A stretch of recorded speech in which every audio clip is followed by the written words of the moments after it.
Hello, welcome to my channel. In this video, I am going to explain you about the evolution of operating system. Before 1950s, the users used to execute a program by directly interacting with the hardware. After inventing the operating system, it has become very easier to execute a program. So, in the evolution of operating system, the first operating system is serial processing operating system. In this operating system, only one program is allowed to execute at a time. Okay, the multiple programs are not executed here. Only single program is allowed to execute at a particular amount of time. So after the one program is executed, next one is allowed for execution. So while using this serial processing operating system, the machine is very large such that it occupied an entire floor. And how the input is given in this operating system? The input is given through the card reader and output is collected through the printers. If there is any error in the execution of program, it is indicated by the lights.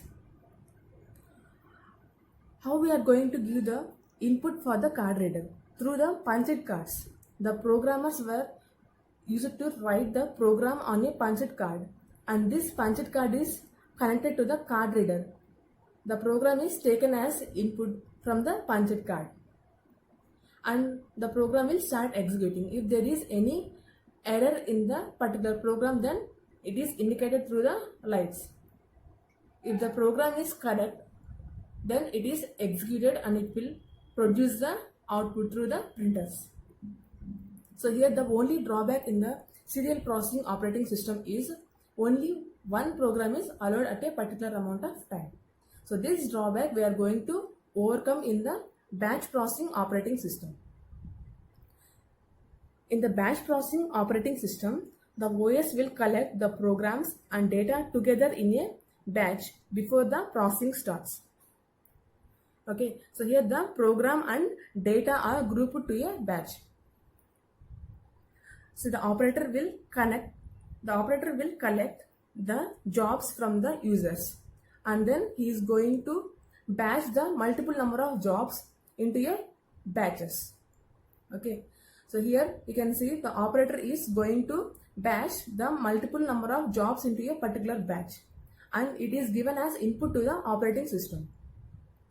If the jobs are correct, then they will execute and it will produce the output. Okay, so in the batch processing operating system, we can allow multiple number of programs to execute at a time by batching them. Okay, so here we are having some advantages of the particular operating system here. That is, it saves the time from loading and unloading of the compiler. Suppose if you want to execute any program, you have to load that particular program from the secondary memory to the main memory, and then we can execute it using the CPU. Okay, similarly for execution, we need the compiler. We need to load the compiler from the secondary memory to the main memory, and it can execute the program present in the main memory. Okay, since we are using the multiple number of jobs into a batch, so this operating system will save the time from loading and unloading of the compiler for each and every program. And coming to the drawbacks of this operating system. See, in this operating system, we are having this drawbacks. We can't assign the priority for a particular job in the batch. Okay, suppose I can't allow any priority that I have to execute only the job J3 first or job J5 first, or we have to execute the job J1 last. Like that, we can't assign any priority. Okay, all the jobs present in the batch will be executed serially. And okay, after the execution of a batch, then the OS will start executing the another batch. And another drawback is CPU may remain idle for a longer amount of time. Okay, suppose while executing the job J3 in the batch 1, if there is any interrupt, the CPU has to remain idle until the interrupt is handled. and it can't execute any batches or any jobs in the particular batch. Okay, it has to remain idle. And lack of interaction between the user and his job. While executing any job, after submitting the job to the operator, the user can't interact with the jobs in the batch. So that is also one of the main drawback in the batch processing system. Okay. And next, coming to the next operating system, that is multi-programming operating systems.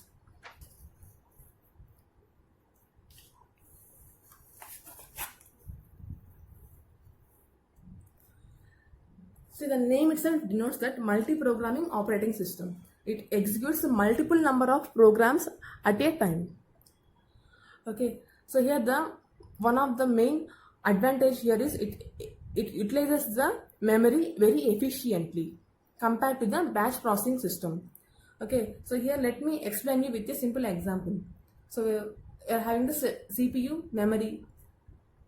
We know that the secondary memory is very large compared to the main memory, and if CPU wants to execute some jobs, it will load the jobs such that it fits into the main memory.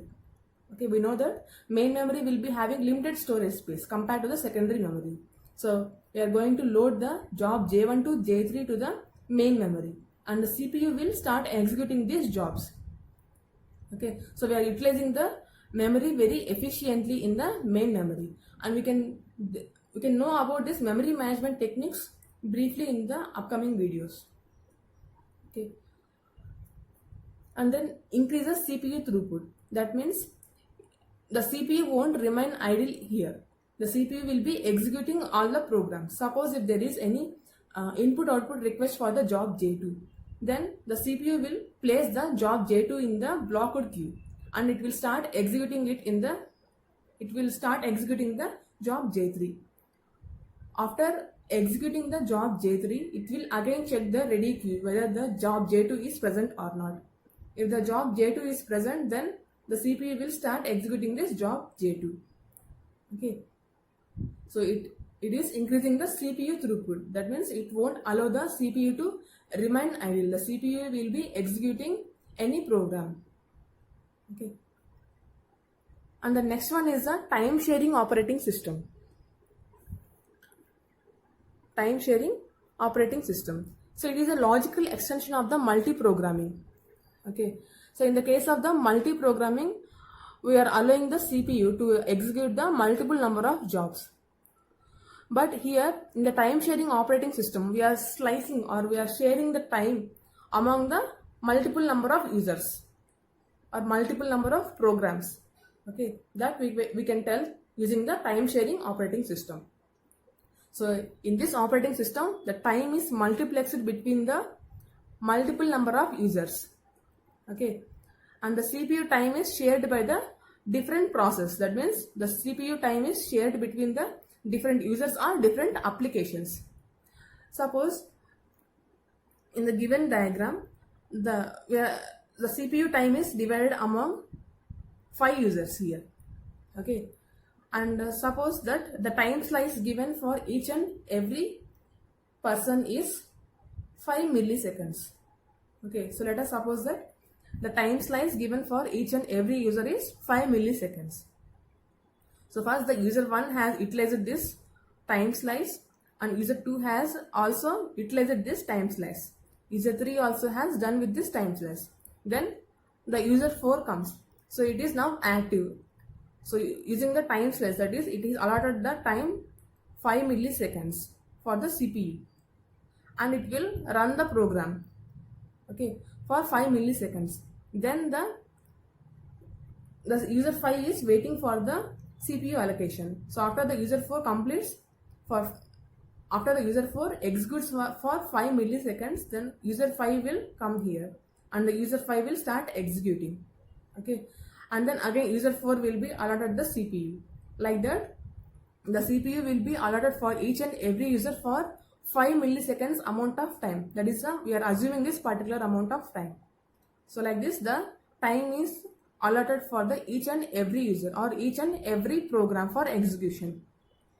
And here the user won't feel that the time is sliced between the users, because it will be allowed, the CPU will start running in a round robin fashion. Okay. The advantage of this one is efficient CPU utilization. The CPU is being allotted for each and every user for a equal amount of time. Okay.